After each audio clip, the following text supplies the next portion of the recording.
For 17-year-old Maya, the situationship with Noah is a world of late-night calls and shared earbuds. But it comes with one rule: we're not official.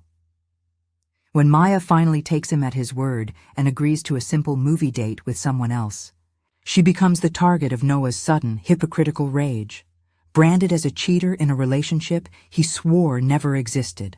Looking back, it was the small things that held it all together, the little routines. I knew my phone alarm would go off at 6:45 a.m. I also knew a text from Noah would arrive at 7:01 a.m. Noah, 7:01 a.m. Good morning. I was already on the corner, waiting for the 7:15 a.m. bus, the cold air making my cheeks tight. I typed back, my fingers clumsy. Me, 7:02 a.m. Morning. The bus hissed to a stop, and I got on. He was already in the back, his usual spot. He looked up from his phone and his face changed. It softened. I slid into the vinyl seat beside him. "You're cold," he said. It wasn't a question. He took his hand out of his jacket pocket and rubbed my arm, right through my sleeve. The friction was warm and immediate. Better? Yeah. He pulled a single white earbud from his ear and held it out to me. "Listen," I put it in.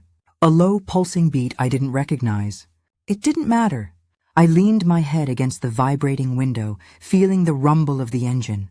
The side of me pressed against his arm was warm. The music, his music, was in my ear. For the whole 30-minute ride, we just sat like that. Then the bus stopped at the school. And everything changed. The bell shrieked. The hallway was a solid block of people, all shouting, laughing, and slamming lockers. The air smelled like floor wax and someone's strong cologne. I saw Noah by the water fountain. He was with his friends, the ones from the basketball team. He was laughing, his head tilted back. I was only 10 feet away. Our eyes met. I smiled. He nodded. A fast, short dip of his chin. Then he turned back to his friends. One of them said something, and Noah laughed again. My smile dissolved. It just went away. My hand deep in my jacket pocket curled around my phone. My palm felt damp. I walked past him, invisible, and went to my locker. This was the pattern. In private, he was mine. On the bus, on video calls, in texts, he was all in. In public, I was just some girl.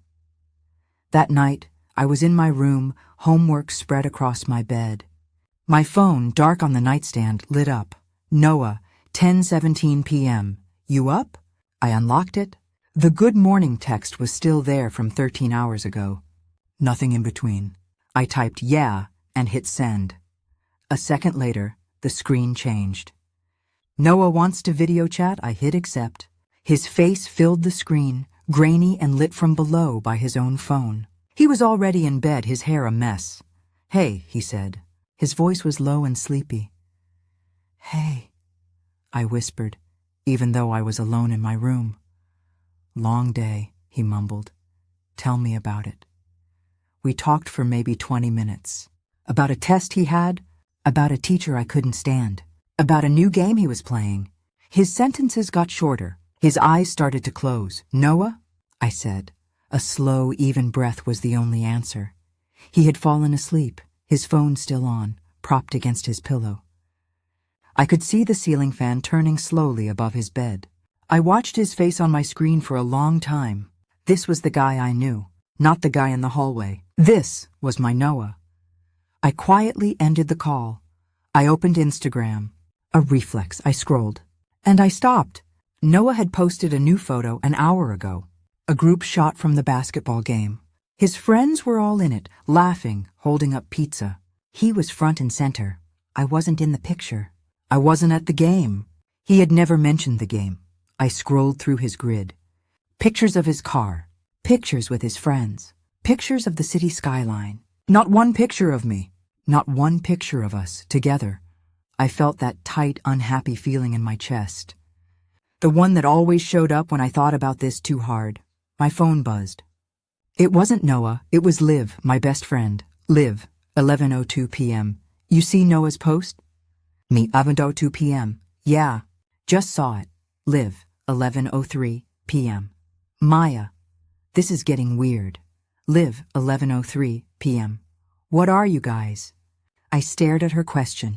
It was the same question I asked myself every time he nodded in the hall. The same question that hung in the air after he fell asleep on the video call. What were we? I closed my eyes. I pictured the bus. I pictured the hallway. I pictured his sleeping face on my screen. I typed back to Liv, my thumb pressing hard on the glass. Me, 11:05 p.m. I don't know. But I'm going to find out. The next Friday, we were in his car. He had picked me up just to drive around. The city lights were bright, but from here, parked on the hill overlooking the highway, they just looked like a quiet, distant glow. The engine was off. The only sound was a low-beat song coming from his speakers, and the only light was from the dashboard. He had his hand on the center console, close to my leg. It was the good Noah, the private one. We had been laughing, talking about a stupid video he'd found. The warmth from the vents had faded, and the windows were starting to fog up at the edges. This was the time. It had to be. My heart started to move. A heavy, fast beat in my chest. My palms felt wet. Noah? Yeah? He didn't look over, just watched the tiny cars moving on the highway below. I've been thinking about something. He turned the music down a little with the knob on the dash. What's up? This. Us. I gestured between us in the small, dark space. I like you, a lot, and I get confused sometimes. He turned his head. His face was hard to see in the dark, but I saw his eyes leave the window and find me. He was listening. In the hallway? At school, I said, my voice getting thin. It's like you don't know me. But then, it's like this. And you text me every morning. And we fall asleep on video calls. I took a breath. I need to ask, what are we? The silence was immediate. It was loud. The song that was quiet before now felt like it was filling the entire car. Noah sighed. He pulled his hand back from the console and ran it over his hair. He looked away from me, back to the windshield. Maya, come on. My stomach dropped. What? I just really like what we have, he said. He was talking to the glass. It's good. It's easy. We have fun, right? Yeah, but so why do we need to put a label on it? He finally turned to look at me. His voice was still calm, but it was different. It was the voice he used when he was explaining something he thought was obvious. Labels just complicate things, he said. The second you do that, everyone has expectations. People get weird. It's not chill. This is chill. I like this. I didn't know what to say. He was right. It did complicate things. It was complicating me right now. I waited for him to say more. For him to say, but I'm not talking to anyone else. Or, but you're the only one I want to talk to. He just looked at me, waiting. So, my voice was a whisper. What am I supposed to say? If someone asks? He shrugged. He actually shrugged. Who's asking? Liv, my friends, anyone. Just tell them we're friends. Friends? The word tasted bad. Friends don't do this, Noah. Friends don't... All of it. The calls. The texts. We're good friends then. He was smiling a little. But it wasn't a kind smile. It was a problem-solved smile. I just don't get it, I said. You act like you care about me, and then you say friends. I do care about you, he insisted, his voice getting warmer again. He put his hand back on the console, this time covering mine. His skin was warm. I care about you a lot, more than anyone. I just don't like the rules, the pressure. He looked at me, his eyes asking me to understand. To be the cool girl, the chill girl. So, I said, my throat feeling thick. We're not official, he said. We're not official. He said it like it was a relief, like I had finally understood the answer to a simple math problem. We're just us, and it's perfect. He leaned in. I thought he was going to kiss me, but he just rested his forehead against mine for a second. Don't ruin it, okay? He whispered. I pulled back. I looked at his hand on top of mine. I thought about the hallway. I thought about the Instagram photo. He had just given me all the rules of a game I didn't know I was playing. I was loyal. I was exclusive. I was his, but he wasn't mine. Okay, I said. The word felt like a stone in my mouth. Okay, I get it. Keep it chill. His whole body relaxed. Exactly, see? You get it. He started the car. The engine rumbled, and the headlights cut through the dark, lighting up the empty patch of dirt in front of us.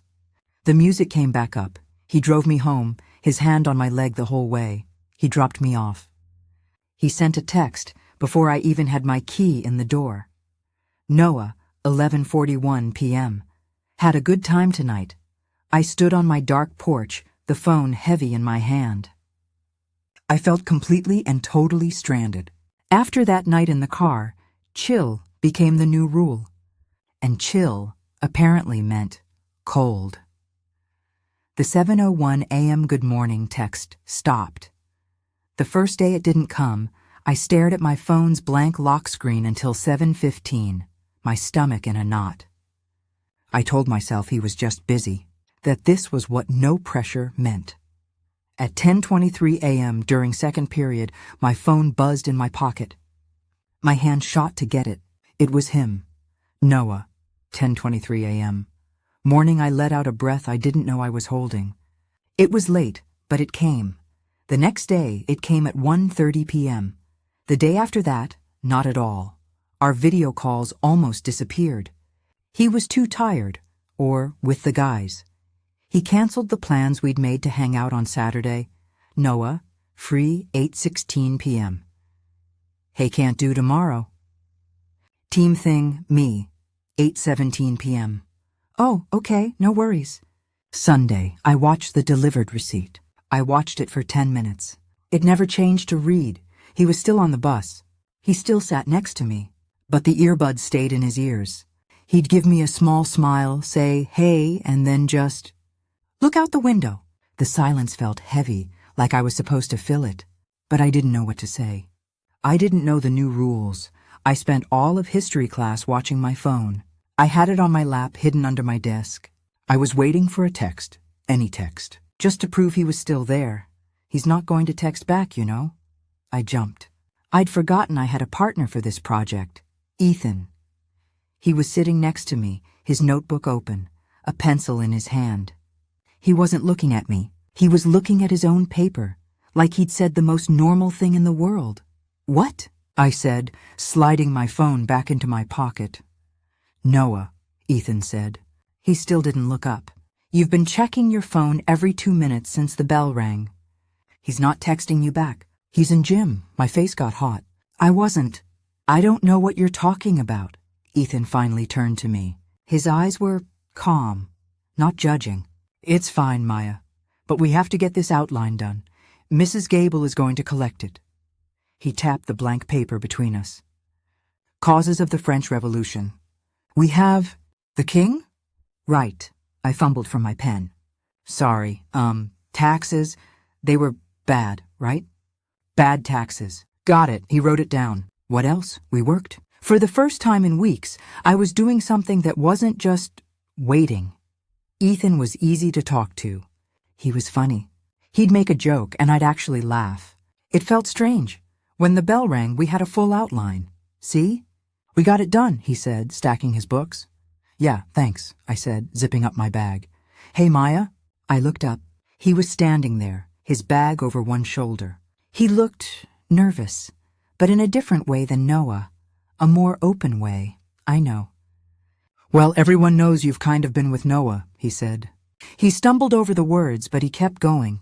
But he seems to be, I don't know, a jerk. I flinched. It's complicated. Right, complicated. He nodded. Well, I just wanted to say if you're ever not in that complicated thing. He took a small breath. I'd like to take you to the movies. Like, for real, buy a ticket. Sit next to you in the dark. The whole thing. No complications. I stared at him. He was just standing there. He had said exactly what he meant. There was nothing to analyze.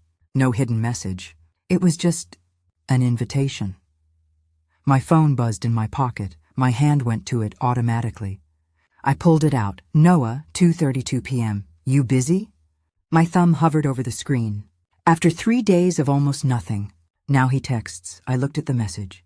Then I looked up at Ethan, who was waiting, his face hopeful and clear. It was the first real choice I'd had in months.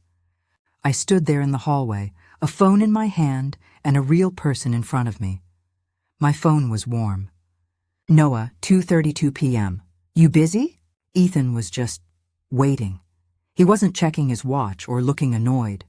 He just waited for my answer. I looked at Noah's text. You busy? After 3 days of silence. 3 days of me feeling like a ghost. It wasn't an apology. It wasn't even a question. It was a summons. I looked back at Ethan. A movie, I said. Like for real? Yeah, he said, and he smiled a little. For real. My thumb moved. I pressed the power button on the side of my phone. The screen went black. I didn't answer Noah. I just put the phone away. Okay, I said. My voice was surprisingly steady. Yeah, a movie sounds good. It sounds really good. Ethan's face lit up. Oh, cool. Great. How about Saturday? 7 o'clock show? That new sci-fi one? Saturday, I said. It was the day Noah had canceled. It's a date.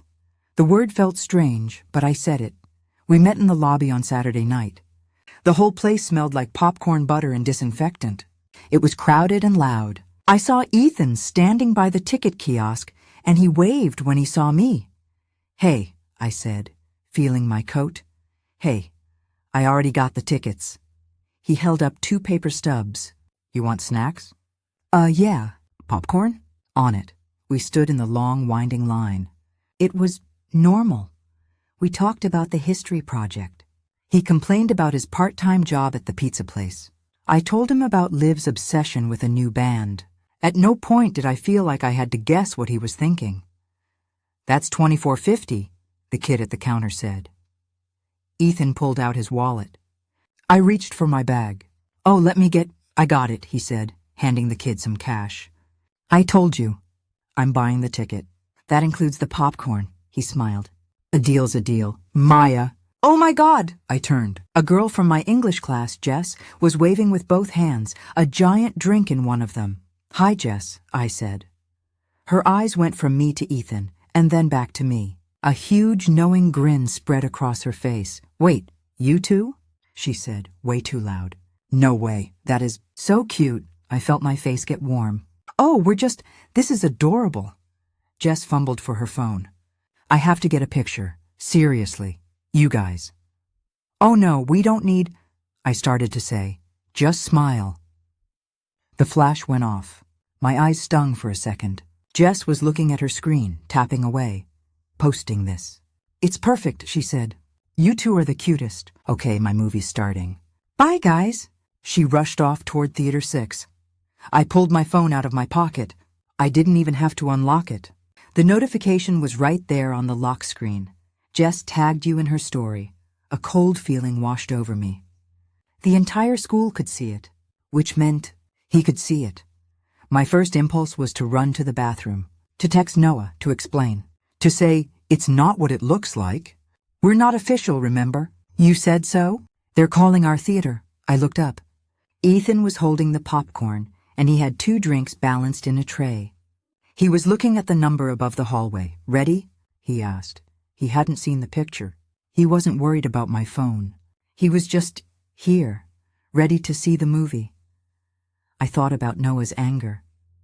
I thought about the hallway nods. I thought about the cold bus rides. I thought about his words. We're not official. He said it. He made the rule. I put my phone on silent. I didn't just turn the sound off. I went into the settings and hit Do Not Disturb. Then I pushed it deep into my bag, under my wallet. Yeah, I said, taking one of the drinks from him. I'm ready. I walked with him into the dark theater. And for 2 whole hours, I didn't think about my phone once. The movie was good, I think. My mind was actually on the movie. I wasn't wondering who Noah was texting. I wasn't checking the time. I was just there. Ethan drove me home. He pulled up to my curb and the car idled, the sound a low hum. So, he said, turning to me. That was not bad. For a sci-fi. It was good, I said. I smiled. I wasn't faking it. The popcorn was good too. A deal's a deal, he said, smiling back. We sat there for a second. It wasn't the heavy, anxious silence I had with Noah. It was just a pause. Well, he said, history class on Monday. History class on Monday. Good night, Maya. Good night, Ethan. I got out of the car. I walked up my path. I heard his car pull away as I fumbled for my keys. I got inside, locked the door, and leaned against it. My house was dark and quiet. I felt calm. My face wasn't hot with anxiety. My stomach wasn't in a knot. I just felt normal. I tossed my keys into the bowl on the hall table. I slipped off my shoes. Then I remembered my bag. I unzipped it and pulled out my phone. The screen was black. I had forgotten it was even in there. I pressed the power button, and the screen lit up. 9:47 p.m. and a long list of notifications, all hidden behind the Do Not Disturb shield. My finger hovered over the screen. This was it. This was the part where the calm went away. I swiped up and tapped the Do Not Disturb icon. The phone seemed to inhale, and then it exploded, a buzzing, vibrating noise that wouldn't stop. It was so loud against the silence of my house, it sounded like an alarm. My hand jumped. Missed call. Noah, 2. Missed call. Noah, missed call. Noah, 4. The texts started loading, one after another, pushing each other down the screen. A rapid-fire list of his name. Noah, 7:53 p.m. Noah, 7:58 p.m. You're at the movies? Noah, 7:59 p.m. With him? Noah, 8:01 p.m. Seriously? Noah, 8:15 p.m. Wow. So this is what you do. Noah, 8:30 p.m. You didn't even answer my text today. Noah, 8:45 p.m. I can't believe you do that to me. Noah, 9:10 p.m. Are you kidding me? You're ignoring me? Noah, 9:20 p.m. After everything? You just throw it all away for that guy? Noah, 9:40 p.m. Maya, answer me. I stood in my dark hallway, the only light coming from the bright, angry white of my phone screen. I read the messages over and over. I can't believe you do that to me. After everything? What had I done? And what was everything? Everything was him telling me we weren't official, him not texting, him canceling, him being cold on the bus.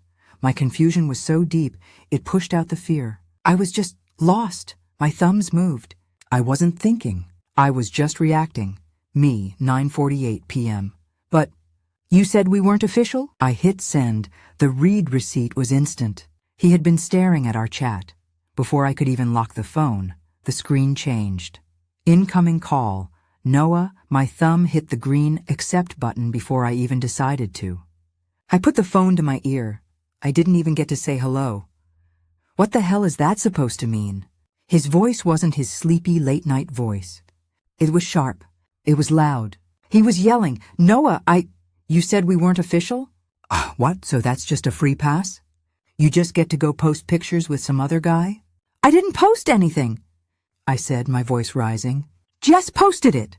And you did say that. You told me we were just friends. That didn't mean I didn't care. He shouted. The phone vibrated in my hand with the force of his voice. That didn't mean you could just go hook up with someone else. I went to a movie, Noah. The same way I was supposed to go out with you today, but you canceled. To hang out with my team, he yelled. Something I had to do. Not to go on a date with some other girl. I stopped. My breath caught in my throat. He was right. He wouldn't go on a date with another girl. He would just talk to them, text them, keep them in a chill situation where he got all the benefits and none of the responsibility. Noah, I said, my voice quiet. You told me. You said the words. We are not official. There was a pause. I heard him breathing hard on the other end. He said, his voice dropping, but still angry. I just thought what we had was special, Maya. I thought I don't know. I thought you were different. And then he hung up. The call ended. The screen went back to our text chat. I stared at his last message. After everything? He was the one who felt betrayed. He was the victim, and I was the one who had somehow cheated in a relationship that he refused to admit existed. I didn't sleep. I just lay in my bed, the phone on the pillow next to me, rereading his texts. I thought you were different. When the sun finally came up on Sunday, the light felt wrong. It was too bright. My room was a mess, and I felt hollowed out. I picked up my phone. Habit. I opened Instagram. The first story at the top of my feed was Noah's, his profile picture circled in green. It had been updated 2 hours ago while I was staring at my ceiling. I tapped it. My screen went black. White text appeared over it. A single line from a song I didn't know. Guess it's true what they say about the ones you let close. I blinked. My finger swiped left. The next story, more black. More white text. Thought I knew someone. My heart was doing a slow, heavy pound. This wasn't a text just for me. This was for everyone. This was for his 3,000 followers. I scrolled down my main feed. It was only 3 posts down. A picture from one of Noah's basketball friends. It was a group shot of them at the pizza place, the one from Friday night. The night he canceled on me, I read the caption. Loyalty is everything. At the end of the day, all you got is your team. Some people just don't get it. I looked at the comments. 100% facts. Tell 'em, bro. One of them was from Jess, the girl from the movies. Ugh, so true. People are the worst. My stomach turned over. I felt sick. Jess, she saw me. She saw us. And now she was on his side. I felt dizzy. I wasn't just the cheater. I was the disloyal one. I was some people. I spent all of Sunday in my room. Liv texted me, frantic. Liv, 12:30 p.m. I will end him. Liv, 12:30 p.m. What is wrong with him? Liv, 12:31 p.m. He's the one who said no labels. He's gaslighting you, Maya. It's just sick. Her anger made me feel a little less crazy, but it didn't make me feel better. She was the only one. Monday morning, the 7:15 a.m. bus pulled up. The doors hissed open. I got on, and there he was. In our spot. His spot. He was wearing his headphones, the big expensive ones. His head was turned, his forehead pressed against the cold glass. He was looking out the window, the perfect picture of some sad, thoughtful guy. He didn't look up when I got on. He must have felt the bus stop. He must have known it was me. I stood in the aisle, gripping the pole. The bus driver was looking at me in the big mirror. A few other kids were watching. I couldn't sit next to him. I walked, my bag heavy on my shoulder, and sat in an empty seat 3 rows from the front. My back was to him. I felt his presence, 10 feet behind me, like a bad heat. I stared straight ahead for the entire 30-minute ride. The school hallway was the worst. It was just loud. The usual Monday morning sound. But as I walked in, it felt like the volume of the whole place dipped and the whispers started. It wasn't in my head. I saw a group of girls by the trophy case. They were looking at me. They went quiet when I got close, and the second I passed, the hissing sound of their talking started right back up. My locker was next to Jess's. She was already there, pulling out her chemistry book. "Hey, Jess," I said. My voice sounded thin. She looked up. Her eyes were wide. She didn't smile. "Oh, hey, Maya." She slammed her locker shut. The noise was like a gunshot. She turned and walked away, fast, joining her friends down the hall. They all looked back at me. My face was burning. I felt like I had a sign on my back. I turned to my locker. My hands were shaking so bad I messed up the combination. Twice. "Come on," I whispered. I took a deep breath. 17, 32, 5. The lock clicked open. I saw them. Noah's friends. They were at the water fountain, right where I'd seen Noah a few weeks ago. The day this all started. They weren't talking. They were just watching me, all 5 of them. One of them, the guy who posted the loyalty caption, just shook his head. A slow, disappointed shake. Then he turned his back to me. I had been tried and found guilty of a crime I didn't even know was a crime. I just wanted to get my book and disappear into history. "Maya, is everything okay?" I froze. I turned around. It was Ethan. He was standing right behind me, his bag on his shoulder. He looked confused. His brow was pulled together. "You look pale," he said. The whispers around us got louder. People were definitely looking now. I had brought the other guy, the catalyst, to the scene of the crime. I didn't know what to say. He had no idea what Noah had done. He had no idea what I was being accused of. "Ethan, He looked past me, at the group of basketball players who were still staring. Then he looked back at me. "What's going on?" he said, his voice low. "Why is everyone looking at you?" "What's going on?" Ethan asked again, his voice low. "Why is everyone looking at you?" I looked from his confused face to the group of Noah's friends. They were still watching, and then I saw him. Noah. He was walking down the hall, coming right toward us. He wasn't with his friends. He was alone, his bag slung over one shoulder, his head down. He was looking at his phone, but I knew he could feel the silence he was creating. He was the center of it all. This was it. "Maya?" Ethan said, taking a small step toward me. I couldn't do this. Not with Ethan here. I couldn't explain this mess to him while I was still in it. And I couldn't just walk away from it. I have to go, I said to Ethan. My voice was shaky. "Go? Where? I'm sorry. I'll find you later." I didn't wait for him to answer. I turned my back on him, on the one person who had been clear and kind. I pushed past two freshmen and walked straight toward Noah. He was almost at his locker. He looked up, probably expecting me to just wilt, to go to my own locker and cry. He didn't expect me to stop right in front of him, blocking his path. "Maya, I can't talk right now," he said, his voice flat. He tried to step around me. I moved with him. "No, you're going to talk to me." He sighed, annoyed. What do you want?" The hallway was quiet around us. The whispers had stopped. Everyone was just watching. "Why are you doing this?" I asked. My voice wasn't a shout. It was low and tight. "Doing what?" "I'm not doing anything. I'm just living my life." "You're the one who—" "You can't have it both ways, Noah." The words were out before I could stop them. They were louder than I intended. A few people flinched. "You can't—" I lowered my voice, but I didn't back down. "You can't refuse to call me your girlfriend and then get mad when I act like I'm not. You don't get to do that." He stared at me. His face was a blank, angry mask. "I don't know what you're talking about." "You left me feeling completely alone," I said, my voice shaking now. "You canceled. You stopped texting. You sat next to me on the bus and said nothing. You made me feel invisible. And now you're mad that I finally stopped being alone?"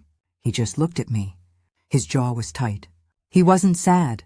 He wasn't heartbroken. He was just cornered. "You just don't get it, Maya," he said, shaking his head. "Then explain it to me," I pleaded. "What don't I get?" "Why did you get so mad?" "Because—" He ran a hand through his hair, his eyes darting around at the kids who were pretending not to listen. "I just thought what we had was special. I thought—" "You were special. You're the one who threw that away. Not me, that was it. The non-apology. The blame." He twisted it just like he did on the phone, and just like that, the anger in my chest just dissolved. It didn't turn to sadness. It just went away. I was looking at him, really looking at him. At the guy who texted me good morning. The guy who fell asleep on video calls. The guy who said, "We're not official." The guy who posted those stories. He wasn't confused. He wasn't hurt. He was just mad that I had stopped playing his game. He didn't want a commitment. He just wanted my complete undivided attention. My loyalty, given for free, with nothing in return. He didn't want me. He just wanted me to want him. "Oh," I said. It was just a breath. I didn't need closure. I had clarity. I just turned around. I turned and walked away from him. "Maya?" he called after me. His voice was confused now. "Maya, wait!" I didn't wait. I walked past Ethan, who was still standing by my locker, looking lost. I walked past the whispering girls. I walked straight into the girls' bathroom, locked myself in a stall, and for the first time, I didn't cry. Weeks later, the air was cold and the smell of coffee was warm. The hiss of the steam wand and the low rumble of the grinder were the only sounds, besides the quiet music in the cafe. I was laughing. "No," I said, setting my mug down. He did not. Swear to God, Ethan said, his eyes bright. He came up to the counter, totally serious, and said, "Can I get one of your boneless pizzas?" I laughed again, a real easy laugh. "Boneless? What did you do?" "I told him we call that cheese," Ethan said, and I laughed harder. It was simple. We did homework. We went to the movies. We got coffee. My phone wasn't in my hand or in my pocket. It was on the table between us. It buzzed. The sound was loud in the quiet shop. My laugh died. An old, stupid reflex. My stomach gave a little-known twist. Ethan saw it. He saw me look at the phone. He stopped smiling, his expression just open, waiting. I picked it up. The screen lit up. A new text message, Noah, 11:15 a.m. "Hey, I miss you." I read the words. I read them twice. 3 weeks of silence. 3 weeks of me walking past him in the hall. 3 weeks of him finally leaving me alone. And now this. "Hey, I miss you." A year ago, that text would have made my heart fly. 3 weeks ago, it would have made me sick. Today, I just felt tired. I looked at his name. I thought about the hallway. I thought about the movie theater. I thought about his angry, confused face when I called him out. I looked up. Ethan was watching me. He wasn't impatient. He wasn't judging. He was just there. "You okay?" he asked, his voice quiet. I looked down at the text one more time. Then I pressed the power button. The screen went black. I flipped the phone over and placed it, screen down, on the dark wood of the table. The sound was quiet, but it felt final. I looked back at Ethan, and I smiled. "Yeah," I said. "I am." I picked up my mug. "So what did he say?" "After you told him cheese?" Ethan smiled, and the conversation started right back up. I didn't look at the phone again.